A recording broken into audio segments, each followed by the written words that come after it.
මතවේදී ඉදිරිපත් අදවසේදී අපි මේ මාධ්‍ය සාකච්ඡාව කරලබන්නේ තරුණ සංවිධානය පිළිබඳව පරිසරයේ සම්බන්ධයෙන් ක්‍රියාකාරීව කටයුතු කරන පරිසර සංවිධානවල ස්වාමීන් වහන්සේලා යෝගික සෝදවරු කරගෙන අපි මේ මාධ්‍ය සාකච්ඡාව පවත්වන්නේ අපි දන්නවා මීට අවස්ථා ගණනාවකට පෙර අපි මෙවැනි පරිසර සංවිධාන ඒකාබද්ධ මාධ්‍ය හමු අවස්ථා ගණනාවකට පවත්වලා තියෙනවා.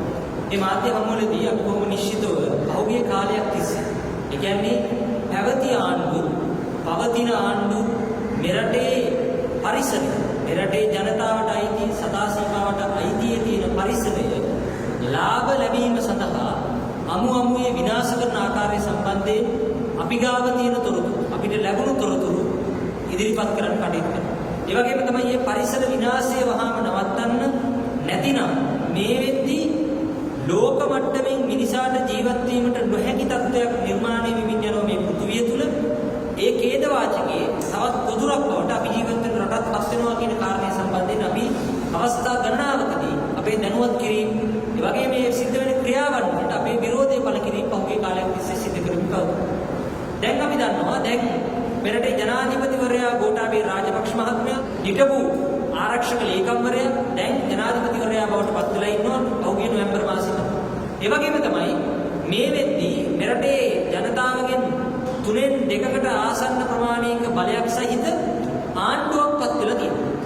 දැන් මේ ජනාධිපතිවරයා පත් වෙන වෙලාවේ මේ ආණ්ඩුව පත් වෙන වෙලාවේ ඔවුන්ගේ ප්‍රතිපත්ති ප්‍රකාශ දෙන නැවත අපි හැරී බැලීමක් කළ යුතුයි.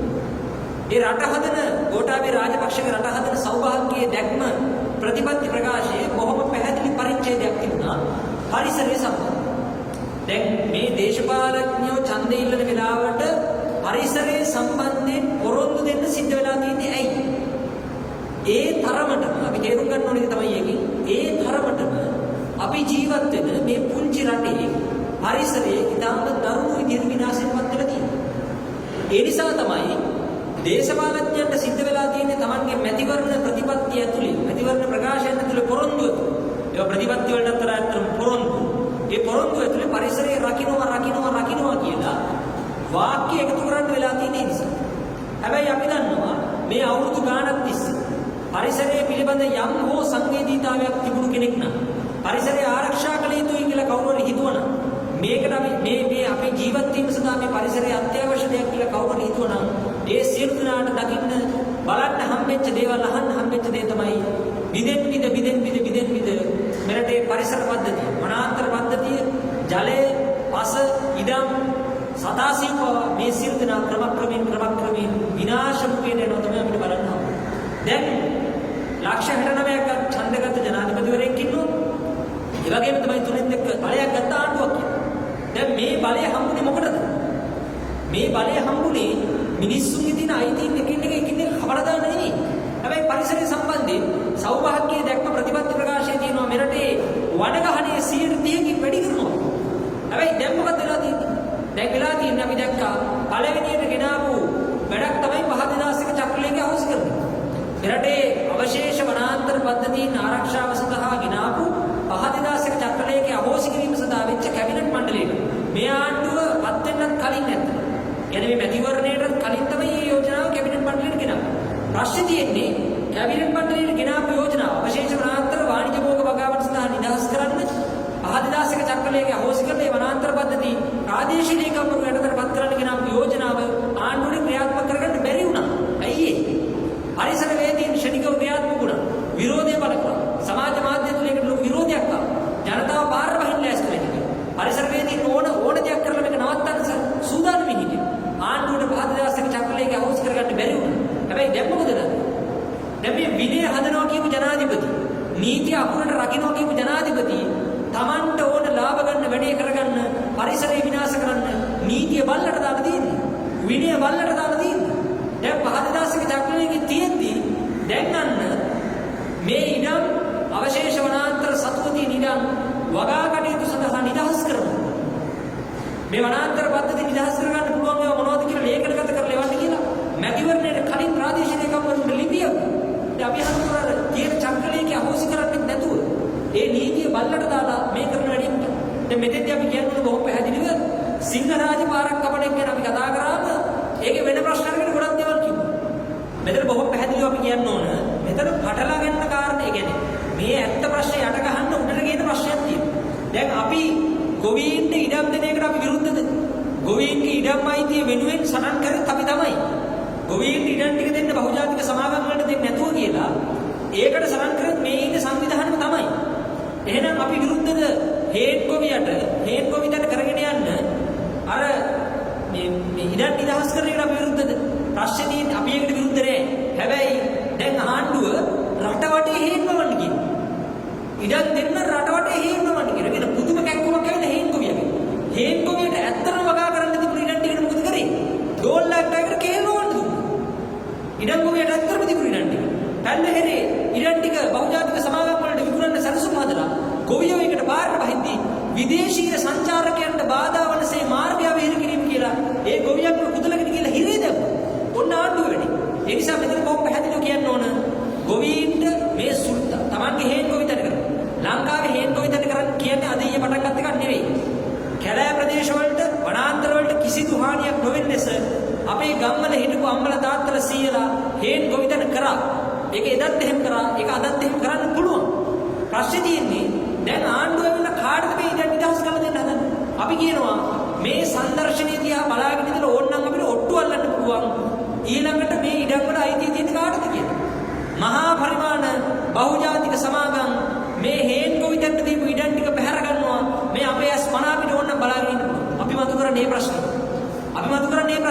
නැත්තම් හේන් ගොවියට මේ හේන් වවන්න තියෙන ඉඩම් ටික නැති කරේ ආණ්ඩුව. ඒව බහුජාතික සමාගම් වලට දුන්නේ ආණ්ඩුව. තමන්ගේ ලාභ වෙනවා. ඒ නිසා අපි මතු කරන කාරණේ අපි කියනවා පටල ගන්න එපා. මේකට හරිනම් අපේ රටේ මේ ගොවිතැන් කරන තමන් ඉඩම් අයිති අහිමි වෙලා තියෙන ගොවියෝ පාරට බහින්න. මේ සහෝදර සහෝදරියන් පාරට බහින්න. අර අවශේෂ වනාන්තර පද්ධති බහුජාතික සමාගම් වලට දුන්නට පස්සේ ආයේ හේන් කොටන්න වගා වනාන්තර පද්ධතියක් ඉතුරු වෙන්නේ. අපි කතා කරන්නේ මේ ප්‍රශ්නේ. අපි කියන්නේ මේ ප්‍රශ්නේ. එහෙනම් මේ වෙද්දි ප්‍රශ්නේ තියෙන්නේ මේවා රකින්න කියලා ආපු නීතිය ගැන කියලා ආපු විනය ගැන කියලා ආපු අය විනය නොතකා මේවා කපනවා. අපි දැක්කර වනාත විල්ලුවේ මේ ගිහිල්ලා වනාත විල්ලුවේ විනාශ කරපු මිනිස්සුත් එක්ක පරිසර ඇමති සිමෙන්ති සමාගමේ සභාපති ඔක්කොම සාකච්ඡා කරා. මොකක්ද අපු තියෙන්නේ? අනේ ඉනිගත් අර විනාශ කරපු ගස් ටික ආපහු වවන්නේ කිව්ව මේ විනාශ කරපු උන්. ඒවා පුදුම සාකච්ඡා. ඒවා පුදුම තීරණ. දැන් නීතිය කියලා එකක් තියෙනවා හරිනම් ඒ නීතිය ක්‍රියාත්මක කළා මේ මිනිස්සු වැරදිකාර කරන්න බෑ අනුමතන. අපි දන්නවා මේ නීතියක හැම වෙන්නේ නැහැ කියලා. හැබැයි මොකද උනේ? බොහොම සුවද සාකච්ඡා කරා. මාධ්‍ය වලේ සාකච්ඡාවට යන්න දුන්නේ නේ. ඒකල සුවදව සාකච්ඡා කරලා අන්තිමට කිව්වා අස්තික පවල දාන්න. දැන් මේක නේ බේරන්න පුළුවන් ප්‍රශ්න. අපි අහන්නේ අපි පරිසර සංවිධාන 7ක්. නීති තරුණ නීතිඥ සංගමයේ වෙනසකතාවන සංවිධාන ඇතුළු මෙතන ඉන්න. මේ සංවිධාන ඇතුළු සංවිධාන 7ක් පහුගිය මාසේ 25 වෙනිදා මෙරටේ පරිසර ඇමතිවරයාට ලිපියක් දුන්නා. අපි පරිසර ඇමතිවරයාගෙන් ඉල්ලා හිටියා මේ සංවිධාන වලට සාකච්ඡාවක් දෙන්න. පරිසර සංවිධාන වලට සාකච්ඡාවක් දෙන්න. සිංහරාජ ප්‍රශ්න ගැන කතා කරන්න. වැඩිහා පස් ප්‍රවාහන බලපත්‍ර අහෝසි කිරීම ගැන කතා කරන්න. පහ 2000ක චක්‍රලේගේ අහෝසි කිරීම ගැන කතා කරන්න සාකච්ඡාවක්. ඒක දුන්නේ අද සැප්තැම්බර් මාසේ 25 වෙනිදා අපි ගිය මාසේ අද සැප්තැම්බර් මාසේ 22 වෙනිදා ගිය මාසේ 25 වෙනිදා තමයි අපි ලිපිය දුන්නේ. අදට අපි කිසිම කෙනෙකුට ඒ සම්බන්ධයෙන් කිසිම සාකච්ඡාවක් නැහැ. හැබැයි අර ජාවාරක්කාරයෙක්ව සාකච්ඡා කරනවා. ඒක මේ සිද්ධියකින් තේිපි සාකච්ඡා කරලා අනේ පොඩක් කෙනෙක් කරනවා කෙනෙක් වවන්න කියලා පරිසර ඇමති තමයි ඇවිල්ලා කියන්නේ. ඒ ඉතර අකරගන්න කමලේ බොරු කියන්නේ කියලා පරිසර ඇමති ඇවිල්ලා ජාවාරක්කාරය සුද්ධ කරනවා. අපි අහන්නේ පරිසර ඇමතිගේ කාර්යභාරය මේකද? පරිසර ඇමතිලා පත් කරේ මේකද? විනය රකින්න කියලා කිව්වේ මේකද? නීතිය රකින්න කියලා කිව්වේ මේකද? අද කුඩා වනාන්තර පද්ධති කීයක් නම් විනාශම අපිට දකින්න හම්බෙනවා. සංචාර කර්මාන්ත වෙනුවෙන් හන්තාන වනසන සංචාර කර්මාන්ත වෙනුවෙන් හෝටල් තැනට අලුත් ඉතාම සංවේදී පරිසර කලාපයක් වෙච්ච හෝටල් තැනට අලුත් පාරවල් කපන්න. මේවා කපන්නේ අපිද? සාමාන්‍ය මිනිස්සු දරගැලක් කඩා ගන්න ගියාම අපිට කියලා හිරේ දාන්න. මහා පරිමාණයෙන් මක්කර 100,000 ගණන් විනාශ කරද්දී ඒ මිනිස්සුන්ට ආරක්ෂාව දෙන්න පරිසර ඇමති වනජීවි ඇමතිවරයයි දෙන්නම එකතු වෙලා කටයුතු කරනවා. ඒ නිලධාරීන් කටයුතු කරන්නේ. එහෙනම් අපි කියන්නේ මෙන්න මේ ප්‍රශ්නේ හරියට තේරුම් ගන්න. මේ වෙද්දි මේ පරිසර පද්ධතිය ආරක්ෂා කරනවා කියන බලයටපත් වෙච්ච ජනතාවගේ අයිතීන් ආරක්ෂා කරනවා කියන බලයටපත් වෙච්ච මේ සියලු දෙනා ජනාධිපතිවරයාගේ සියලු දෙනාද කරන්නේ පරිසරයේ විනාශ කිරීම සඳහා Tamanට තියෙන බලය අමුවේ පාවිච්චි කිරීම. අපි කියනවා අපි ඒකට එකඟ නැහැ. අපි ලෑස්ති මේකට ගොවි මහත්තුරුත් සංවිධානය කරන්න අපි ලෑස්ති. අපි කියන මේ ප්‍රදේශවල මේ වනාන්තර කපන ප්‍රදේශවල Tamanට පේන බානේ මෙහෙම වෙන දෙයක් වෙනවා නම් අපි කියනවා ඡන්දෙ දුන්නේ කාටද කියලා බලන්න එපා. මොකද ගෝඨාභය රාජපක්ෂට මේ වාදයේ ඔක්කොම විස වෙලා ජලයේ විස වෙලා අපේ දරුවෝ මැරෙද්දී ඒ දරුවෝ බේරගන්න ගෝඨාභය රාජපක්ෂට. අපි යන්නේ උඩුවල්ලට සංදර්ශන තියෙන්නේ. ඒ සංදර්ශන වගේ අල්ලන්න මේ පරිසර විනාශ කරන මිනිස්සු. ඒකට මොකුත් නැහැ. ඒකට කිසිම කතාවක් නැහැ සංදර්ශන මොකද? ඒක ඒගොල්ලන්ගේ කුඩු ගෙන්න ටික ඉතුරු කරලා අනිත් ටික විනාශ කරන ප්ලෑන් එක යනවා වගේම තමයි. අර අපි දැක්කනේ ඉස්සකොටු හදන්න කඩලාන පරිසර පද්ධතිය විනාශ කරාට පස්සේ ඒක විනාශ කරපු මිනිහගේ ඥාතියා වෙච්ච ඇමතිය ඇවිල්ලා කියනවා මම ඒකට ස්ථානීය පරීක්ෂණ කරා කිසිම පරිසර හානියක් වෙලා නැහැ. දැන් මේ පරිසර වේදී ඔක්කොම කියනවා මෙතන පරිසර විනාශ කරනවා. ඉවරයි ගන්න දෙයක් නැහැ කියලා. දැන් පරිසර අර ඇමතිය ඇවිල්ලා කියනවා මම ඒකට ස්ථානීය පරීක්ෂණ කරා පරිසර විනාශ කරනවා. ඔන්නෝක තමයි ඇත්ත කතාව. ඒ නිසා මේ වෙන්නේ මොකක්වත් නෙවෙයි. මේ වෙන්නේ අපි දන්නවා මේ වෙද්දි ලෝකේ පුරා එමසන් වනාන්තරයේ ගිනිගත්ත නිකන් නෙවෙයි. ලෝකේ පුරා පරිසර පද්ධතිය විනාශ කරගෙන යන්නේ තමන්ට ලාභ ගන්න. ධනේශ්වර ආණ්ඩු ධනවාදයට ලාභ ගන්න මේ රටවල ඉන්න නායකයෝ කටයුතු කරමින් යනවා. ඒ නිසා ලෝකේ පුරා පරිසර පද්ධතිය විනාශ වෙන එකේ එක ප්‍රධාන තැනක් බවට මේ අපේ රටපත් වෙමින් යනවා. මේක පුංචි රටක්, හරි සුන්දර රටක්. ලෝකේ සංචාරකයෝ මේකට ඇදිලා එනවා පරිසරය නිසා, දියන් නිසා, අනම්මනම් කියලා කතන්දර කිව්වා. අද හැබැයි මේ සංචාරකයන්ට ඇවිල්ලා බලන්න දෙන්න. සංචාරකයන්ට යන්න කැලේමැදි පාරවල් කපනෝනේ. මොනවද බලන්නේ? කපපුවා තමයි බලන්න තියෙන්නේ. ඒ කියන්නේ ගස් කඩා වැටිච්ච හැටි. මේවත් අන්තිමට වෙන්නේ මොනවද? මේ ගස්වල කපලා දාපු ඉස්සර මෙතන කැලයක් තිබුණා කියලා තමයි පෙන්නන්නේ. ඉස්සර මෙතන අඩි හිටියක් තමයි පෙන්නන්නේ. ඉස්සර මෙතන මාර රසන දියක් තිබ්බ කියලා දැන් පෙන්නන්නේ නේද? ඒ නිසා මේක සරල ප්‍රශ්නයක් නෙවෙයි. මේක අපේ ජීවිතයත් එක්ක සම්බන්ධ වෙච්ච ප්‍රශ්නයක්. ඒක සිංහරාජයේ විල්පත්තුව, සෝමාවතී රක්ෂිතය ඇතුළු මේ කුඩා වනාන්තර පද්ධති විනාශ කිරීම දක්වා වෙච්ච බරපතල ක්‍රියාදාමයක්. ඒ ක්‍රියාදාමයේ ඉන්නේ මෙරටේ බලය හොබවන ජනාධිපතිවරයා ඇතුළු කණ්ඩායම. අපි කියනවා මේකට විරුද්ධ නොවන තාක්කල් අපිට අපේ දරුවන්ට ජීවිතයක් අරන් දෙන්න බෑ. තරුණ ප්‍රජාවට ජීවිතයක් අරගෙන දෙන්න බෑ කියන කාරණේ කියනවා. ඒ නිසා අපි වෙනසක දාර්ශනික සංවිධානයේ විදිහට මේකට කොන්දේසි විදිහට මේ පරිසර විනාශන විරුද්ධ හිතන්න එපා. අපි හැමදාම මාධ්‍ය සාකච්ඡා දෙකේ මෙතන වෙන්නේ. අපි බාරන බහැලා පෞද්ගලිකාර අරගෙන කරපු සංවිධානය මේක. අපිට බය තිබ්බේ නැහැ. අපි අරගෙන ගිහලා හිරේ දායි, මරලා දායි. මේව ගැන බයක් තිබ්බේ නැහැ. ඒ නිසා අපිට වෙඩත් ඒ බය නැහැ. මේ පරිසර විනාශය සම්බන්ධයෙන් කොන්දේසි විරුද්ධව ඒකාබද්ධ වෙච්ච අරගලයක් අපි සියලු දෙනා ඒකාබද්ධ වෙලා අරගෙනවා කියන කතාව මතක් කරන්න ඕන. ඒ වගේම තමයි අර පෞද්ගලිකාරය තුනනේ මේ උගතුන් වියතුන් පාර්ලිමේන්තුව යවන්න, වියත් මගේ අය පාර්ලිමේන්තුව යවන්න කියලා සමාජ මාධ්‍ය අතුරින් බොහොම පොඩි කතාවක් කියලා මම මගේ අදහස් එක්ක මාසක් කරනවා. මෙතන ඉන්න පරිසර සම්බන්ධයෙන් අනුකූල ක්‍රියාකාරී වන සංවිධානවල සහෝදරවරුන් මේ වෙද්දී විනාශය කොච්චර දුරට ගියද කියන එක ගැන ඔබට අදහස් දක්වයි. අපි දැක්කා වියත් මගේ අය කිව්වා මේ ඒ භෞතිකාන ගියා පරිසරයේ රකින්න ආණ්ඩුවක් ගේන්න තව දවස් 30යි අර මේ කියලා ගණන් කර කියනවා. දැන් මොකද වෙලාද? දැන් වියත් මග කියත් මග වෙලා තියෙනවා. ඒ වගේම තමයි රට රකින්න අපේ විරුවා පරිසරයේ නැසන විරුවා බවට පත් වෙලා තියෙනවා. එහෙනම් මේකට විරුද්ධ වීම අපි සියලු දෙනාගේ වගකීමක් කියලා මතක් කරමින් අපි Youth for Change සංවිධානය වෙනසක තාරුණ්‍ය සංවිධානයේ විදිහට මීට එරෙහිව මේ සංවිධානත් එක්ක කොන්දේසි විදිහට අරගලයකට පාරට බහිනවා මුල පුරනවා කියන පණිවිඩයක් අද දවසේ ලබා දෙනවා. මගේ අදහස් දැක්වීම පටන් ගන්න ඉස්සෙල්ලා පළවෙනියෙන්ම ලහිරු සඳහන් කළා වගේ ප්‍රධාන වශයෙන්ම කරුණු කීපයක් අවධානයට ලක් කරනවා. ඒ අවධානයට ලක් කරන කරුණු කීපය තමයි එකක් තමයි මේ වන විට අපි දන්නවා ගොවීන්ට ඇතුළුව අපේ රටේ ඉඩම් නොමැති ජනතාවට එහෙම නැත්නම් අනවසර පදිංචිය දරපු එහෙම නැත්නම් බලපත්‍රයට තේපු එහෙම නැත්නම් බලපත්‍ර යාවත්කාලින් නොකර ඉඩම් මුක්තිය විඳපු අනවසර ඉඩම් මුක්තිය විඳපු ජනතාවට ඉඩම් මුක්තිය ලබා දීම සහ ඒ නීත්‍යානුකූල යෙවීමේ ලබා දීමේ ක්‍රියාවලියක් ක්‍රියාත්මක වෙන පියවර ක්‍රියාත්මක කිරීම සඳහා සැලසුම් කරලා තියෙනවා. ඉතින් මේක තුලදී අපි විශේෂයෙන්ම අවධානය ලක් කරන දේ තමයි මේ ක්‍රියාවලිය තුලදී ඉඩම් නොමැති ජනතාවට ඉඩම් ලබා දීමේ ක්‍රියාවලියට අපේ කිසිදු විරෝධතාවයක් නැහැ.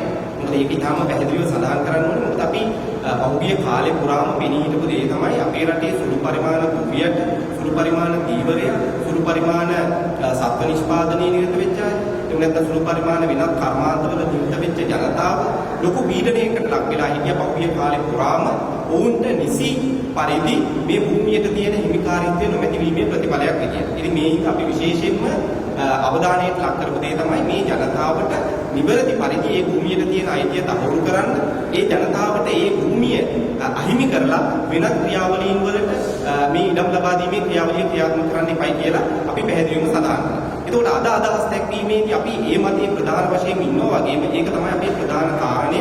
මොකද හේතුව තමයි මේ ජනතාවට භූමියට තියෙන අයිතිය තහවුරු කිරීම පිළිබඳව අපි විරෝධතාවයක් නැහැ. අපි විරෝධතාවය දක්වන්නේ ප්‍රධාන වශයෙන්ම මේ ක්‍රියාවලිය දඩමීමා කරගෙන, ඒ කියන්නේ මේ ජනතාවට ඉඩම් ලබා දීමේ ක්‍රියාවලිය දඩමීමා කරගෙන මහ පරිමාණ සමාගම් වලට ඒ වගේම මහ පරිමාණ ව්‍යාපාරිකයෝ වැරදි විදියට භුක්ති විඳපු භූමිය අදවන විට වුන් සතු කිරීමේ සැලසුම් සහගත ක්‍රියාවලියක් ක්‍රියාත්මක වෙනවා. ඒ ක්‍රියාවලිය නීත්‍යානුකූල මුහුණුවරක් ලබා දීලා නීත්‍යානුකූලව තහවුරු කරන ක්‍රියාවලියක් ක්‍රියාත්මක වෙනවා. එතකොට මෙන්න මේ ක්‍රියාවලියට තමයි අපි විරුද්ධ වෙන්නේ. ඒ විතරක් නෙමෙයි මේ ක්‍රියාවලිය තවදුරටත් භාවිතා කරමින් ආරක්ෂිත ප්‍රදේශ විදියට ප්‍රකාශයට පත් කරලා තියෙන ඒ වගේම රජයට අයිති වනාන්තර භූමි ප්‍රදේශ ජල පෝෂක වෙච්ච අලියතුන්ගේ වාසස්ථාන වෙච්ච ඊටාම දුර්ලභ ජෛව ප්‍රජාවකට රැකවරණය දීපු සියලුම ජනතාවගේ පොදුභාවිත සම්පත් විදියට පැවතිච්ච මෙන්න මේ වනාන්තර ඇතුළු ස්වභාවික පරිසර පද්ධති මහ පරිමාණයෙන්ම ආයනයට ලක් කරන සහ ඒවා විවිධ පාර්ශවය කරුවන් විශේෂයෙන්ම සමාගම් ඒ වගේම මහ පරිමාණ ව්‍යාපාරිකයෝ දේශපාලන හිතවතුන් සතු කර ගැනීමේ යාන්ත්‍රණයක් ක්‍රියාත්මක වෙනවා. මෙන්න මේ යාන්ත්‍රණයට තමයි අපි සම්පූර්ණයෙන්ම විරුද්ධ වෙන්නේ. මෙන්න මේ ක්‍රියාවලිය අදවන විට සැලසුම් සහගතව ක්‍රියාත්මක වෙන තත්ත්වයට පරිවර්තනය කරලා තියෙනවා. ඒකට නීත්‍යානුකූල මුහුණුවරක් ලබා ගැනීමේ තත්ත්වයක් දකින්න ලැබෙනවා. අපි දන්නවා පහුගිය දවස්වල පුෂ්කර්ම දෙපාර්තමේන්තුව, වන සංරක්ෂණ දෙපාර්තමේන්තුව සහ වනජීවි සංරක්ෂණ දෙපාර්තමේන්තුව ඉල්ලීම් කළා තිබ්බා 2020 සහ 2021 වගා කිරීම සඳහා මේ රක්ෂිතවලට අයිති වනාන්තර එහෙම නැත්නම් විවිධ පුද්ගලයෝ භුක්ති විඳපු මහ පරිමාණයේ භුක්ති විඳපු ඉඩම් හෙක්ටයාර් 32000ක් එහෙම නැත්නම් අක්කර වලින් ගත්තොත් එහෙම අක්කර 80000ක් මේ බඩීඩු වගාව සඳහා ලබා දෙන්න කියලා. ඒ ක්‍රියාවලිය මේ වන විට ක්‍රියාත්මක වෙමින් පවතිනවා. විශේෂයෙන්ම ඉතින් ඉල්ලලා තියෙන්නේ අනුරාධපුර, මොණරාගල සහ මේ බදුල්ල කියන මේ දිස්ත්‍රික්ක තුලින් තමයි හෙක්ටයාර් 32000 එහෙම නැත්නම් අක්කර 80000ක් ඉල්ලීම් කරලා තියෙන්නේ. ඒක කෘෂිකර්ම දෙපාර්තමේන්තුව හරහා ඉල්ලීම් කරලා තියෙනවා වන සංරක්ෂණ දෙපාර්තමේන්තුව සහ වනජීවි සංරක්ෂණ දෙපාර්තමේන්තුවේ. වන සංරක්ෂණ දෙපාර්තමේන්තුව ඒ ක්‍රියාවලිය කොන්දේසි විරහිතව ලබා දීමේ ක්‍රියාවලියක් මේ වන විට ක්‍රියාත්මක වෙමින් පවතිනවා. ඒක තමයි තාම කනගාටුදායක තත්ත්වය. මොකද වුන් කිසිදු ආකාරයකින් ඒ ඉල්ලීම් කරලා තියෙන ලිපියට පිළිතුරු ලබා දීමේදී මේ ක්‍රියාවලිය කොතරම් දුරකට නීති විරෝධී ක්‍රියාවලියක්ද, මේක නීත්‍යානුකූල ක්‍රියාවලිය කොයි විදිහටද වෙන්න ඕනි කියන කිසිදු සඳහන් කිරීමක් නොමැතිව ඒ ඉඩම් ලබා දීම සඳහා වුන්ගේ කැමැත්ත සහ ඒ ඉල්ලීම් අදාළ කරන ප්‍රදේශ වලින් ඉල්ලන්න කියලා ඉල්ලීම් කරලා තියෙනවා වන සංරක්ෂණ දෙපාර්තමේන්තුව. ඉතින් මේ තත්ත්වයට අපේ රටේ මේ ස්වභාවික සම්පත් ආරක්ෂා කරන්න තියෙන ආයතන යොමු වෙලා තියෙනවා. ඉතින් මේක ඊටාම ගැටලුකාරී තත්ත්වයක්. ඒ විතරක් නෙමෙයි අපි දන්නවා මේ වන විට ඉඩම් කොමසාරිස් දෙපාර්තමේන්තුවේ ගැසට් නිවේදනයක් සහ චක්‍රලේඛයක් ඉදිරිපත් කරලා තියෙනවා. 2020 සැප්තැම්බර් මාසයේ 9 වෙනිදා දින දරන චක්‍රලේඛයක් තියෙනවා. 2020 ඇලේරක් 16 කියලා චක්‍රලේඛයක්. මේ චක්‍රලේඛයේදී සිද්ධ කරන ක්‍රියාවලිය තමයි මේ රක්ෂිත වනාන්තර තුල ඒ වගේම 5/2001 කියන චක්‍රලේඛයේදී ආවරණය කරපු වන සංරක්ෂණ ආඥා පනති 20 වෙනි වගන්තියේදී පාලනය වන වනාන්තර ඉඩම් වල සිද්ධ කරපු බොහෝ ක්‍රියාවලී නීත්‍යානුකූල මුහුණුවරක් ලබා දීමේ තත්ත්වයට ඒ භූමි ප්‍රදේශ විවිධ ක්‍රියාවලීන් වලට ලබා දීමේ තත්ත්වයට විශේෂයෙන් මේ චක්‍රලේඛයේ සඳහන් වෙනවා. ඒ විතරක් නෙමේ 2020 සැප්තැම්බර් 10 වෙනිදා දින දරන චක්‍රලේඛනයේ පවා පැහැදිලිවම සඳහන් වෙනවා. ගැසට් නිවේදනයේ පවා පැහැදිලිවම සඳහන් වෙනවා. ආයෝජන ක්‍රියාවලීන් ඇතුළු ක්‍රියාවලීන් සඳහා මේ ඉඩම් නිදහස් කිරීමට ඒ ඉඩම් අත්පත් කර ගැනීම. ඒ සඳහා ඒ වැරදි විදියට භුක්ති විඳලා තියෙන ඉඩම් නියමානුකූල කිරීමේ ක්‍රියාවලිය ක්‍රියාත්මක කරනවා කියලා. ඉතින් පැහැදිලිව සඳහන් වෙන තත්ත්වය තමයි මේක ගොවීන්ට හෝ එහෙම නැත්නම් මේ සුළු පරිමාණ ගොවීන්ට සුළු පරිමාණ දීවරයා එහෙම නැත්නම් සුළු පරිමාණ සත්ත්ව නිෂ්පාදකයා දෙවනි කාරණය ප්‍රධාන වෙලා තියෙන්නේ විවිධ ආයෝජන ක්‍රියාවලින් වලට මේ ඉඩම් ලබා දෙනවා කියලා. ගැසට් නිවේදනය සහ චක්‍රලේඛය පැහැදිලිවම නිරීක්ෂණය කරලා බලනකොට අධ්‍යයනය කරලා බලනකොට පැහැදිලිව පෙනෙන තියෙන සාක්ෂිය තමයි පළවෙනියම තියෙන ආයෝජන ක්‍රියාවලින් වලට මේ ඉඩම් ලබා දෙන්නේ. එතකොට අපි දන්නවා පියවරෙන් පියවර ආපු ක්‍රියාවලිය 5/2001 චක්‍රලේඛනයේ සංශෝධනය කිරීම සඳහා කැබිනට් අනුමැතිය ලබා ගත්තා මේ ජූලි මාසයේ 1 වෙනිදා මේ අවුරුද්දේ. ඒ ලබා ගැනීමේ ක්‍රියාවලිය ක්‍රියාත්මක වෙන අතරතුරදී තවත් ආකාරයකින් ඉඩම් කොමසාරිස් දෙපාර්තමේන්තුව හා ගැසට් නිවේදන ඒ වගේම චක්‍රලේඛ කරහා මේ ක්‍රියාවලිය ඉතාම ශක්තිමත් ක්‍රියාත්මක කරන යාන්ත්‍රණයක් ක්‍රියාත්මක වෙනවා. දැන් මේකේ ප්‍රතිඵල අද වන විට භුක්ති විඳින්න ලැබෙන්නේ අපිට වනාන්තර මේ වන විට අපිට වාර්තා වෙලා තියෙනවා වනාන්තර ස්ථාන 27ක අක්කර 1000කට වැඩි වනාන්තර ප්‍රමාණයක් මේ වන විට එළිපෙහෙළි වෙනවා. ඒක වියලි කලාපීය වනාන්තර විශාල ප්‍රමාණයක් එළිපෙහෙළි වෙනවා. ඒ වගේම ස්ථාන 7ක කඩුලාන වනාන්තර එළිපෙහෙළි කරමින් මේ වන විට ඉස්සන් වගාව සහ වෙනත් හෝටල් ඉදිකිරීම ඇතුළු ක්‍රියාවලීන් වලට කඩුලාන වනාන්තර එළිපෙහෙළි කරනවා. දැන් මේ සියලුම වනාන්තර පද්ධති ගත්තාම මේ විදිහට එළිපෙහෙළි කරන මේ ස්ථාන 27ම අපි අධ්‍යයනය කරාම පැහැදිලිව පේන තියෙන තත්ත්වය තමයි 5/2001 කියන චක්‍රලේඛයේ වන සංරක්ෂණ ආඥාපනති 20 වෙනි වගන්තියට යටත් කරපු වනාන්තර තමයි මේ වන විට මහා පරිමාණයෙන් එළිපෙහෙළි කරමින් ගිනි තබමින් මේ අත්පත් කරමින් යන්නේ. අපි දන්නවා මේ වන විට ජාල ජාතික වනෝද්‍යානය වටා ප්‍රදේශය ගත්තාම ඒ ප්‍රදේශයේ වටා ගොවි ජනතාවට බලපත්‍ර යටතේ හේත් වගා කරන්න දීපු ඉඩම් මේ වන විට සියලුම ඉඩම් පවතින්නේ හෝටල් ව්‍යාපාරිකයන් සතුව. එතකොට මේ හෝටල් ව්‍යාපාරිකයෝ මහ පරිමාණ හෝටල් ඉදි කරමින් යාල ජාතික වනෝද්‍යානය වටා එහෙම නැත්නම් පුහුණු ජාතික වනෝද්‍යානය වටා මහ පරිමාණයෙන්ම සංචාරක ක්‍රියාපති ක්‍රියාත්මක කරනවා. එතකොට ඒ ඉඩම් වල පළවෙනියටම බලපත්‍ර ලබා දීලා තිබ්බේ සුළු පරිමාණ ගොවීන්ට. දැන් මේ ගොවීන්ගෙන් ඒ සමාගම් අරගෙන ඉවරලා දැන් මේ ඉඩම් තමයි එතකොට මේ නියමානුකූල කිරීම කරහා මේ සමාගම් වලට ගොවීන්ට ලබා දෙන මුවාවෙන් මේ සමාගම් වලට ලබා දෙන සැලසුම් කරලා තියෙනවා. ඒ විතරක් නෙමෙයි අපි මේ වෙන විට අධ්‍යයනයට ලක් කරලා තියෙන ස්ථාන ව්‍යාපාරයේ ගණනාවක් තියෙනවා. ඒ වගේම යෝජිත වෙලා තියෙන හම්බන්තොට අලිකර්මනාකරන රක්ෂිතේ විශාල ප්‍රදේශයක ඉඩම් මේ වන විට මහා පරිමාණයේ ව්‍යාපාරිකයෝ සතු කරන්න ඕන කරන සැලසුම සකස් කරලා යනවා මේ ඉඩම් ලබා දීමේ සැලසුමත් එක්ක. ඉතින් එතකොට අපිට පේනවා අපේ වියලි කලාපීය වනාන්තර ඒ වගේම කඩුලාන වනාන්තර පරිසර පද්ධති මහා පරිමාණයම කොල්ල කෑමේ සමාගම් වලට කොල්ල කෑමේ ක්‍රියාවලිය ක්‍රියාත්මක වෙනවා. ඉතින් එතෙන්දී අනිත් පැත්තෙන් අපි දන්නවා මේ ආණ්ඩුව පහුගිය අවස්ථාවේදී ලහිරු සඳහන් කරා වගේම අපි දන්නවා මේ වන විට මේ ආණ්ඩුව විසින් සහ පැවතිච්ච රජයන් විසින් මේ ජනතාවට ඉඩම් ඔප්පු ලබා දෙන්න හෝ එහෙම නැත්නම් මේ ක්‍රියාවලිය ක්‍රියාත්මක කරන අතරතුරදී ගොවි ජනතාව භාවිතා කරපු ඉඩම් ප්‍රදේශ මේ වන විට මහා පරිමාණයෙන් සමාගම් සතු කරමින් යනවා. අපි දන්නවා බිබිල ඇකිරියක් කුවල සහ ඒ ආශ්‍රිත ප්‍රදේශ විශේෂයෙන් මොණරාගල දිස්ත්‍රික්කයේ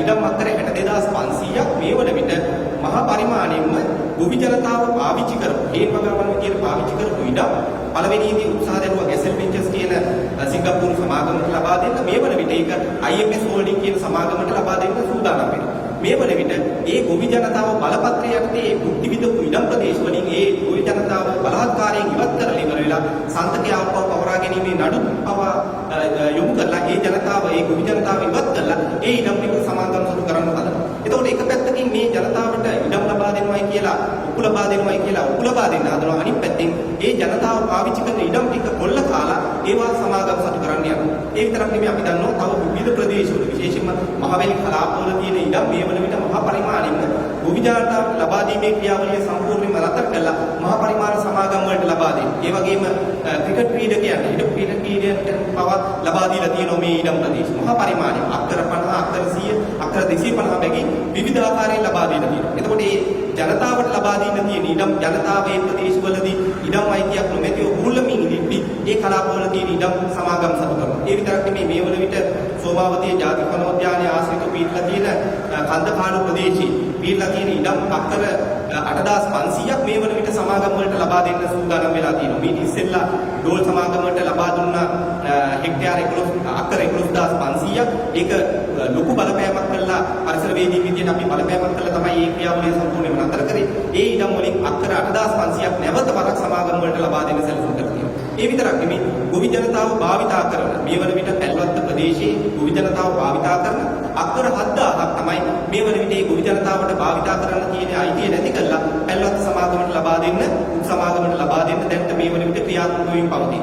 ඒ විතරක් නෙමෙයි අපි දන්නවා මාගම්පුර වරාය සමගාමීව අක්කර 15000ක් මාගම්පුර වරාය චීන සමාගමට පදු දෙනකොට තවත් අක්කර 15000ක් චීන කර්මාන්තශාලා ස්ථාපිත කරන්න ලබා දෙන්න සැලසුම් කරලා තියෙනවා මොණරාගල සහ හම්බන්තොට කියන දිස්ත්‍රික්ක දෙකේ. මේ වන විට ඒ ඉඩම් පවා දැන්ට මෙනීම් කළ අවසන් කරලා තියෙනවා. ඒ ඉඩම් වලින් වැඩිපුර ප්‍රමාණයක් මෙනීම් කරලා තියෙන්නේ ගොවි ජනතාව බලපත්‍ර යටතේ හේන් හේන් වගාවන් සඳහා භාවිතා කරපු ඉඩම්. ඒ විතරක් නෙමෙයි ලහිරු සඳහන් කළා වගේ මේ වන විට මොණරාගල දිස්ත්‍රික්කයේ ඇතුළු දිස්ත්‍රික්ක කිහිපයක ඩෝල් සමාගම විසින් මහ පරිමාණයෙන් අත්පත් කරගෙන තියෙන්නේ බලපත්‍ර යටතේ හේන් වගාවන් කරපු ගොවි ජනතාවගේ ඉඩම්. මේ වන විට ඉඩම් ටික සම්පූර්ණයෙන්ම ඩෝල් සමාගමටම ලබා දෙන්න. මොකද මේ වන විට වන සංරක්ෂණ දෙපාර්තමේන්තුවෙන් ඒ නිරපුන් නියෝග පව අරගෙන තියෙනවා. ඒ ඉඩම් නීති විරෝධී විදියටයි ලබා දීලා තියෙන්නේ කියලා ඩෝල් සමාගමට. අද වන විට ඒ ඉඩම් ටික නියමානුකූල කිරීම හරහා ඔවුන්ටම ලබා දෙන්න කැබිනට් අනුමැතිය පවා ලබාගෙන අවසන් කළා තියෙනවා. පහුගිය රජයන් වලදී සැලසුම් සකස් කළා. වර්තමාන විදිහට ඒක ක්‍රියාත්මක කරන්න මේ වෙන විට මේ ඉඩම් නීති සංශෝධනය කරමින් පවතිනවා. ඒ වගේම ඉඩම් අනපනත් විතරක් නෙමෙයි පාරිසරික අනපනත් පවා සංශෝධනය කරමින් මේ ක්‍රියාවලිය ක්‍රියාත්මක කරන්න හදනවා.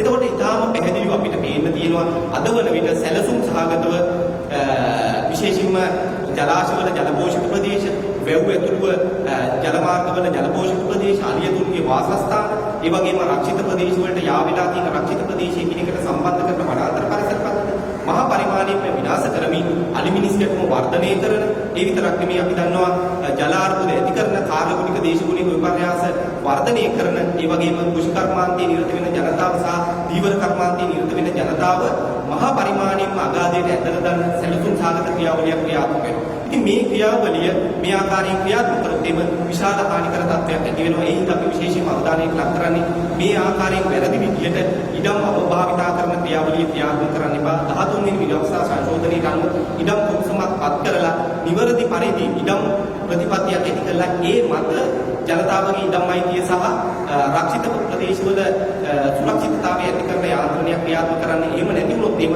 ලොකු ගැටලුකාරී තත්ත්වයකට අනාගතයේදී අපිට මුහුණ දෙන්න සිද්ධ වෙනවා. ඉතින් මේ තත්ත්වය අපි නිවැරදි අවබෝධ කරගන්න ඕනේ. මෙතෙන්දී නැවත වරක් අපි අවධානය යොමු කරනවා මේ සුළු පරිමාණ ගොවිය, සුළු පරිමාණ දීවරයන්, සුළු පරිමාණ සත්තු නිෂ්පාදකයන්, සුළු පරිමාණ කර්මාන්තවල නියුක්ත වෙන ජනතාවට, ඉඩම් නොමැති ජනතාවට ඉඩම් අයිතිය තහවුරු කිරීමේ ක්‍රියාවලියට නෙමෙයි අපි විරුද්ධ වෙන්නේ. සම්පූර්ණයෙන්ම අපි විරුද්ධ වෙන්නේ මේ වනාන්තර පරිසර පද්ධතිය ඇතුළුව මේ සුවිශේෂී වාසස්ථාන විනාශ කරන ක්‍රියාවලිය ක්‍රියාත්මක කරලා ඒ හරහා ඒවා සමාගම් සතු කරන යාන්ත්‍රණයක් සැලසුම් සාගතව ක්‍රියාත්මක වෙනවා. ඒක මිනිසුන්ව ඉඩම් ලබා දීමේ ක්‍රියාවලිය දඩමීමා කරගෙන තමයි ඒක ක්‍රියාත්මක කරන්නේ. අන්නේ ක්‍රියාවලියට තමයි තාම පැහැදිලිව අපි විරෝධතාවය දක්වන්නේ. ඊට අදාළ කරන මේ විරෝධතාවය විතරක් නෙමෙයි ඉදිරි කාලවකවානුව තුළදී අපිට මේකට විසඳුම් සොයා ගන්න බැරි වුණොත් එම අධිකරණ ක්‍රියාවලියකට යන්න පවා අපි පරිසර සංවිධාන පරිසරවේදී විදියට සැලසුම් සාගතව ක්‍රියාත්මක වෙමින් පවතිනවා. භූමි ස්තුතියි සියලු දෙනාට.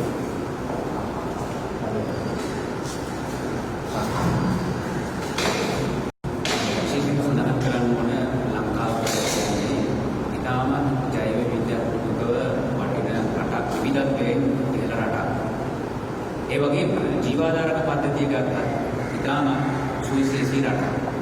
අපි දන්නවා මෑත කාලීනව මේ රටේ තියෙන විවිධත්වය, රමණීයත්වය, පාරිසරික පද්ධති විවිධත්වය මේවා සංරක්ෂණය කරමින් සංවර්ධනය කරා යන වැඩපිළිවෙලක් නෙවෙයි මෑත කාලයේදී අපි දැක්කේ පාලනය කරපු පාලකයන් තුළින්. විශේෂයෙන්ම 2011 2030 දැන් මේ වෙනකොට 2050 දක්වා දික් වෙන ජාතික භෞතික සැලැස්මට අනුව අපේ වන සම්පත් ඒ වගේම පාරිසරික පද්ධතිය වනසා දමන සංවර්ධන ක්‍රියාවලියක් තමයි තිබෙන්නේ. මේ අධීර ගත්තොත් මේ කෙටි කාලය ගත්තොත් මේ ජාතික භෞතික සැලැස්මට අනුව සිද්ධ වෙන සංවර්ධන විනාශය, පාරිසරික විනාශය නතර කරගන්න ජනතාව ඒ වගේම පරිසරවේදී, නීතිවේදී විවිධ වෘත්තිකයන් ඔවුන්ගේ මැදිහත්වීම් කරමින් මේක කල්පමා කරමින් ක්‍රමානුකූලව ආරක්ෂා කරගෙන ආවා. නමුත් ඉතා පැහැදිලිව කියන්න ඕන කාරණාව තමයි ගෝඨාභය රාජපක්ෂ ජනාධිපතිවරයා ඉතාමත් සාර්ථක විදියට පරිසරය විනාශ කරන එක ඉතාම හොඳට සිද්ධ කරගෙන යනවා. ඒකට ඔහු කොයිතරම් සමත් වෙලා තියෙනවද කියනවනම් ඒක ජනතා මුහුණුවරක් ලබා දෙන්නට තරම් සමත් වෙලා තියෙනවා. විශේෂයෙන්ම අපි සලකා බැලුවොත් මහින්ද රාජපක්ෂ ජනාධිපතිවරයා, මෛත්‍රීපාල ජනාධිපතිවරයා, ඒ වගේම ගෝඨාභය ජනාධිපතිවරයා මේ තුන් දෙනාම එකම දේ කරපු අය. හැබැයි මේ වෙනකොට ගෝඨාභය රාජපක්ෂ ජනාධිපතිවරයා මේක ඉතාම සාර්ථක ආකාරයට පරිසරයේ වෙනසීම සිද්ධ කරගෙන යනවා. දැන් අපි ගත්තොත් බහුජාතික සමාගම් වලට ඉඩම්වත් පත් කර දීම සඳහා ඔහු පලිහක් කරගන්නේ සාමාන්‍ය ගෝයි ජනතාව හේන් ගෝවියා. අපි දන්නවා උස්කල වගේ හම්බන්තොට දිස්ත්‍රික්කයේ ප්‍රදේශයක් අරගෙන සාකච්ඡා කරලා බැලුවොත් දේශපාලන හිතවතුන්ගේ හෙන්චා කියලා තමයි අතරම ගත්තොත් ඒ ප්‍රදේශයේ තියෙන වනාන්තර අවශේෂ වනාන්තර පුංචි පුංචි වනාන්තරවල කෙසෙල් වගාවන් දාගෙන කටයුතු කරේ. එතකොට අපි දන්නවා හම්බන්තොට දිස්ත්‍රික්කයේ අලමිනිස් ගැටුම මෑත කාලේටම ඉතාම උග්‍ර තත්ත්වයකට පත් වුණා. දැන් මේ තත්ත්වයන් යටතේ අවදුරටත් මේක එන්න ඉහළ යන එකක් ඇරෙන්න වෙන ක්‍රියාවලියක් වෙන්නේ නැහැ. හැබැයි ජනාධිපතිවරයා සමත් වෙලා තියෙන එක පැත්තකින් අලමිනිස් ගැටුම ගැන මහා සංවාදයක් සමාජයේ ගොඩනගමින් ඒකට උත්තරයක් දෙනවා කියන බලාපොරොත්තුවක් මිනිසුන්ගේ හදවත්වල ඇති කර තියෙනවා. ඒකයි මම මුලින්ම මතක් කරේ මේ ජනාධිපතිවරයා එක පැත්තකින් බිය ගැන්වීමත් අනිත් පැත්තෙන් ඉතාමත් ජනතාවාදී ප්‍රවේශයකින් මේ පරිසරය විනාශ කිරීම සිය කාර්යභාරය කරගනිමින් කටයුතු කරනවා. මෑත කාලීනව ගත්තොත් අපි දන්නවා සිංහරාජය වෙන්න පුළුවන්, ඒ වගේම කුමාරිකා වගාව වෙනුවෙන් පිල්පත්තුව වෙන්න පුළුවන්, ආනවිනුදාව වෙන්න පුළුවන්, වනාත මිලුව වෙන්න පුළුවන්. මේ විදියට ගත්තොත් මේ කෙටි කාලයක් ඇතුළතදී විශාල පරිසර විනාශයක් අත්පත් කර දීපු ජනාධිපතිවරයා. ඒක නිසා අපි මතක් කරන්න කැමති ලංකාව කියලා කියන්නේ අර මුලින් සඳහන් කරා වගේ ඉතාම රමණීය රටක්, විවිධත්වය පිරි රටක්. ජෛව විවිධත්ව උණුසුම් කලාපයක්. ඒ වගේම මේ උණුසුම් කලාපය ඉක්මනින්ම වනසා දමන රටක් බවට පත් වෙලා තිබෙනවා. විශේෂයෙන්ම අපි දන්නවා ලංකාවේ දේශගුණික කලාප තියෙනවා. ඊට අනුරූපීව සාක ප්‍රජාවක් ඉන්නවා, සාක රටාවක් තියෙනවා. ඊට අනුරූපී වූ සත්ව ප්‍රජාවක් ඉන්නවා. ඉතින් ඒක නිසා මේවට ආවේනික මේ පුංචි පුංචි වනාන්තර වලට ආවේනික සත්ව විශේෂ විශාල ප්‍රමාණයක් ඔවුන්ගේ වාස භූමි කොට ගෙන ජීවත් වෙනවා. මේ එලිපෙහෙලි කරන වනාන්තර හරහා ලෝකේ හෙට දවසේ පරිශ්‍රණයට ලක් නොවෙච්ච සත්තු ඒ වගේම ශාක කොටස් අහිමි වෙන්න බොහෝ ඉඩකඩ තියෙනවා. ඒක ලංකාවේ බොහෝ වනාන්තර පරිශ්‍රණ මට්ටමේ ඉතා දුර්වල තැනක තියෙනවා. ඒක නිසා හොයා නොගත්ත වාර්තා නොවෙච්ච සත්ත්ව විශේෂ වලට ලෝකයෙන් සමුගන්න සිද්ධ වෙනවා. ඇත්තටම මෙවැනි ක්‍රියාවන් සිදු කිරීම හරහා. ඒක නිසා විශේෂයෙන්ම අපි මතක් කරන්න කැමති ජනාධිපතිවරයාට මේ කරන පාරිසරික විනාශය නතර කරලා දැමීම සිදු කළ යුතුයි. විශේෂයෙන්ම ලංකාවේ ඉන්න භික්ෂුන් වහන්සේලා, නායක හාමුදුරුවන් වහන්සේලා ලොකු බලාපොරොත්තුවකින් මේ ජනාධිපතිවරයා හැන්දගෙන ඇවිල්ලා පුටුවෙන් තිබ්බේ. ඒක නිසා උන්වහන්සේලාට තියෙනවා වගකීමක් අනුශාසනා කරන්න, බාරකරුවෙක් විදියට කටයුතු කරනවා වෙනුවට තනිකරම හිතුමතේ අයිතිකරුවෙක් විදියට කටයුතු කරමින් තමන්ගේ දේශපාලන හිතවතුන් වෙනුවෙන් සමාගම් වෙනුවෙන් මේ පරිසරයේ වනසීමේ ක්‍රියාවලිය ජනාධිපතිවරයා සිදු කරගෙන යනවා. ඒක නිසා අපි මතක් කරනවා සිංහරාජය උඩව මාර්ගය හදද්දී අපි ඉතා පැහැදිලිව ඒ සඳහා විරෝධතාවයක් දැක්වුවා. පිටක මහපාරදී ඒ සටන් ක්‍රියාත්මක වුණා. ඒ වගේම ඒ ඔබට ගිහිල්ලා ක්‍රියාකාරීව ලෝක බැංකුව දැනුවත් කරමින් ඒ මාර්ගය හදන එක වැරදි කියන ක්‍රියාවලිය තහවුරු කරා. ලෝක බැංකුව ලංකාවට ආවා. නියෝජිතයන් ඇවිල්ලා ඔවුන් පාර හදපු විදිය දැක්කහම පුදුමයටපත් වුණා. හැබැයි ඒ වෙනකොට ලංකාවේ ජනාධිපතිවරයා ඇතුළු අමාත්‍යවරයා ඇතුළු සමහරක් පරිසරවේදීන් පවා ඒක ඉතා හොඳ දෙයක් විදිහට තමයි සමාජය තුළ කතා බහට ලක් කරන්න උත්සාහ කරන්නේ. ඒ වගේම ලංකාගම මාර්ගය හැදෙද්දිත් එහෙමයි. ඒ විදියමයි ජනතාවාදී ප්‍රවේශයකින් මේ විනාශය සිදු කරගෙන යනවා. ඒක නිසා පරිසර හා සබාදහම අධ්‍යයන මධ්‍යස්ථානය අනිකුත් පරිසර සංවිධාන ජනතා ක්‍රියාධාරණය එකතු වෙලා විශේෂයෙන්ම ජිනීවා මානව හිමිකම් කොමිසම් සභාවට පැමිණිල්ලක් කරන්න බලාපොරොත්තු වෙනවා. ඒ පැමිණිල්ල මේ වෙනකොට බාර අරගෙන තිබෙනවා. මේ සිද්ධ කරන විනාශය නතර කරලා දමන්න. ඒ නිසා අපි මතක් කරනවා මෙතන මේ මොහොතේ ඉඳලා අපි ජනතාව දැනුවත් කරන්න, ඒ වගේම විශේෂයෙන්ම පාලකයන්ට අපි මතක් කරනවා මේ පාරිසරික විනාශය නතර කර දාමන්නේ නැත්නම් එයින් එහාට ගිහිල්ලා ජනතාවත් සමග මේ සටනට එළඹෙන්න සූදානම් කියන කාරණාව සිහිපත් කරමින් මතක් කරනවා ජනාධිපතිවරයාට මේ පරිසරය විනාශය නතර කරලා දමන්න කියන ඉල්ලීම භික්ෂුවක් විදියට ඒ වගේම පරිසර ක්‍රියාදරයෙක් විදියට ඉතාමත් ඕනෑකමින් ඉල්ලනවා මේ දැවැන්ත විනාශය නතර කරලා හෙට දවසේ නූපන් හෙට දවස වෙනුවෙන් මේ පරිසරය සංරක්ෂණය කොට තබන්නට තමන්ගේ දායකත්වය දෙන්න කියන ඉල්ලීම ඉල්ලනවා.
විශේෂයෙන්ම මතක් කරගන්න කාරණේ තමයි දැන් මේ වන විට විසිවන ව්‍යවස්ථා සංශෝධනය පාර්ලිමේන්තුව වෙත ගෙන ඒමට සියල්ල කටයුතු සූදානම් කළේ. ඒ විසිවන ආණ්ඩුව ව්‍යවස්ථා සංශෝධනය මගින් ජනාධිපති ගෝඨාභය රාජපක්ෂ මහත්මයා බලාපොරොත්තු තමුන්ව ජනාධිපති කරලා ඒ වගේම තමුන්ගේ පක්ෂයට දෙන්නෙක් බලයක් ලැබුණු තත්ත්වයක් තුළ මුලින්ම ඔහු ගන්නා උපක්‍රමය තමයි තමුන්ගේ බලය වැඩි කරගෙන. එහිදී ජේ.ආර්. ජයවර්ධනගේ විධායක ජනාධිපතිත්වයේ තිබුණු ලක්ෂණ තවදුරටත් තරක් කරලා තමුන්ට අධික බලයක් උණු කරගන්න උත්සාහ කරමින් සිටිනවා. ඇයි එහෙම කරන්නේ? අපි දකිනවා එහෙම විධායක ජනාධිපති බලතල ප්‍රයෝගී කරගෙන පහුගිය කාලේ ලංකාව විතරක් නෙවෙයි විදේශ රටවල සිදුවෙච්ච තත්ත්වය. අපි බ්‍රසීලයට ගියොත් ඒ බොල්සනාරෝ ජනාධිපතිවරයා පහුගිය කාලය තුළ තමුන්ගේ අසීමිත බලය පාවිච්චි කරලා ඇමේසන් වනාන්තරය ඇතුළු එම කැලෑවල් විනාශ කරපු ආකාරය අපි දැක්කා.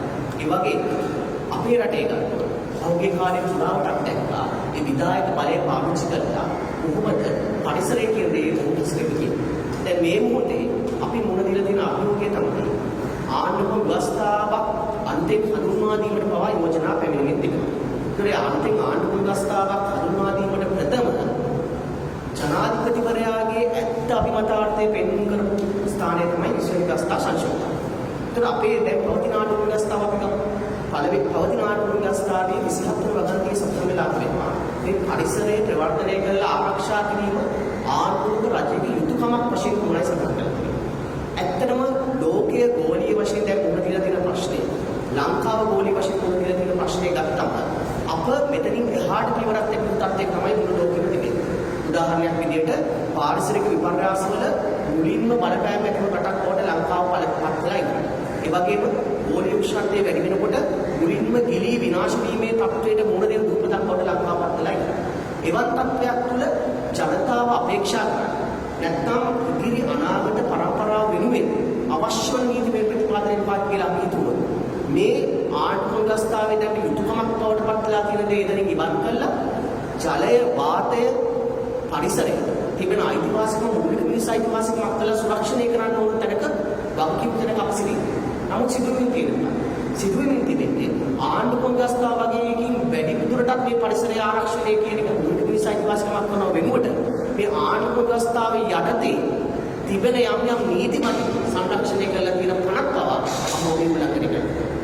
අපි විශේෂයෙන්ම කාර්යකාරී ප්‍රකාශ කරනවා. ලෝක උරුමයක් විදිහට නීතිය ප්‍රකාශ පත් කරපු සිංහරාජය ඒ සියලු නීති කඩ කරලා උල්ලංඝනය කරලා විනාශ කරන ආකාරයට කතා කරනවා.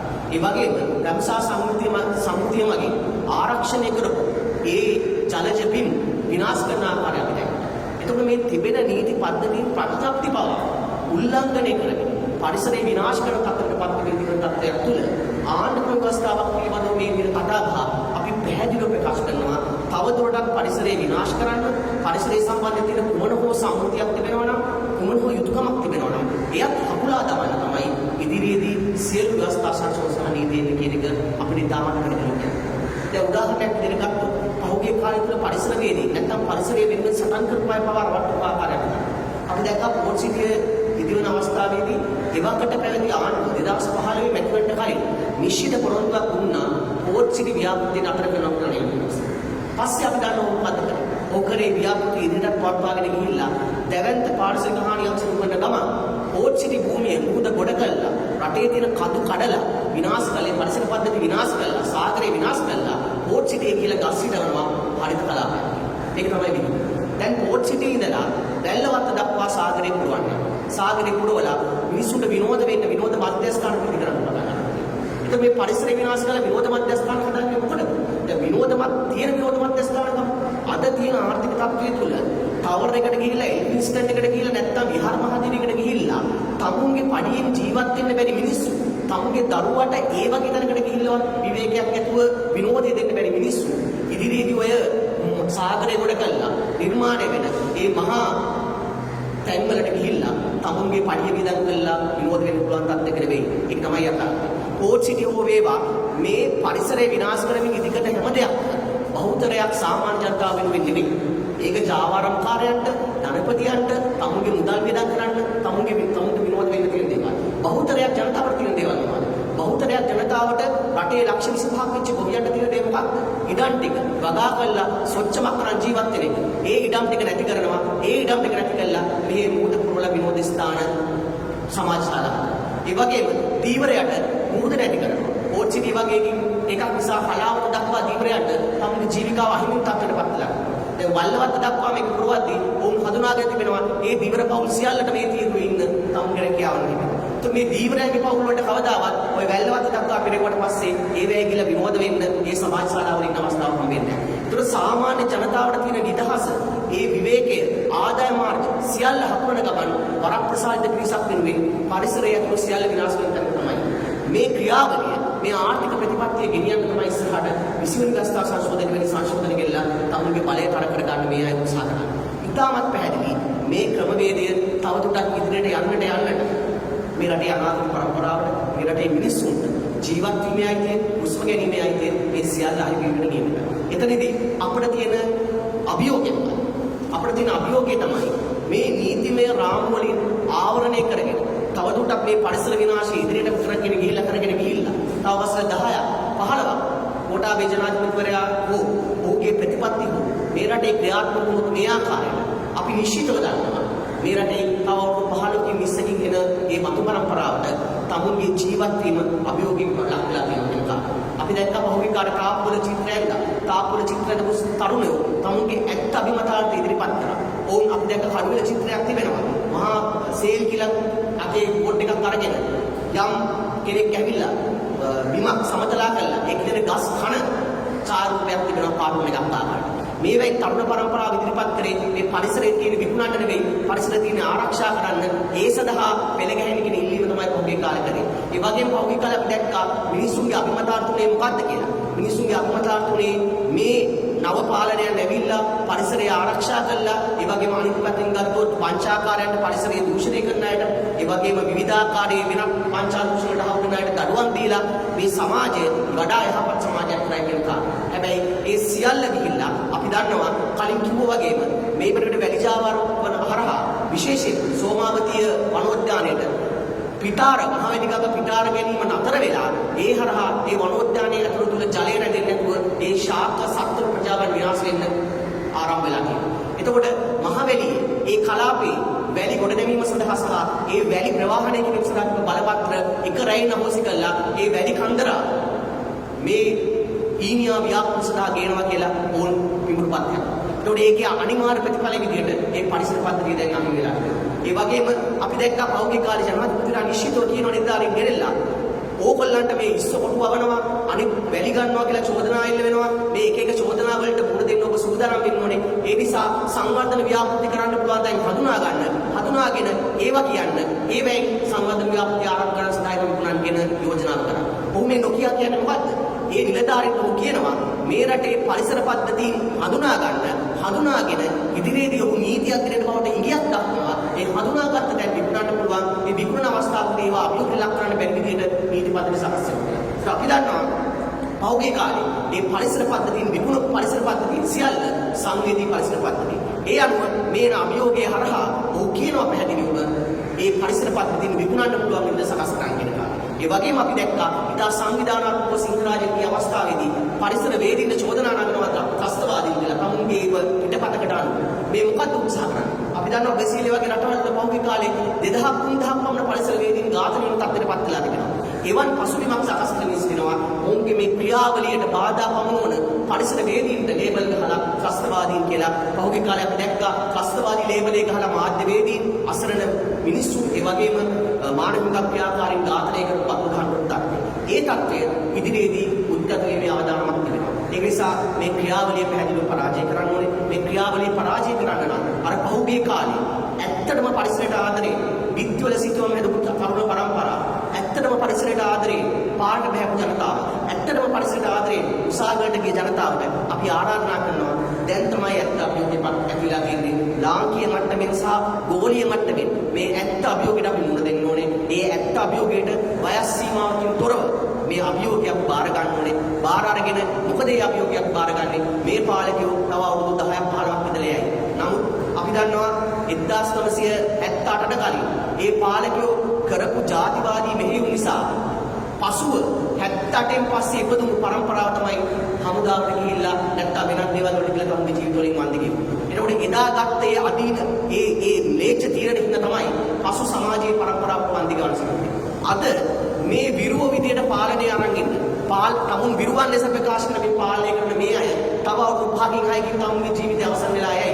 නමුත් ඔවුන් ගන්න මේ ලේච්ඡ තීරණවල අවසාන ප්‍රතිඵලය එන්නේ තව අවුරුදු 20ක 30ක ඉන්න පරම්පරාව. ඒක නිසා වයස් වේදකින් තොරව මේ අභියෝගයට මුහුණ දෙන්න සියලුම ජනතාවට තරුණ පරම්පරාවට ඒකරාශී වෙන්න කියන ආරාධනය කරන ගමන් ඉදිරියේදී පැමිණීමට නියමිත සියලු නීතිමය ප්‍රතිසංස්කරණ පරිසර විනාශය දෙසට විචාර පරිසරය ආරක්ෂා කරන්න ජනතාව ආරක්ෂා කරන්න පෙළගැන් නීති ප්‍රතිසංස්කරණ නෙවෙයි ආණ්ඩුව ව්‍යවස්ථාවේ සියල්ලෙමයි. එම නිසා එම නීතිමය ප්‍රතිසංස්කරණ සඳහා විරුද්ධ වෙන්න නැත්නම් අපට සටන් කර හැකි හැම බිමකම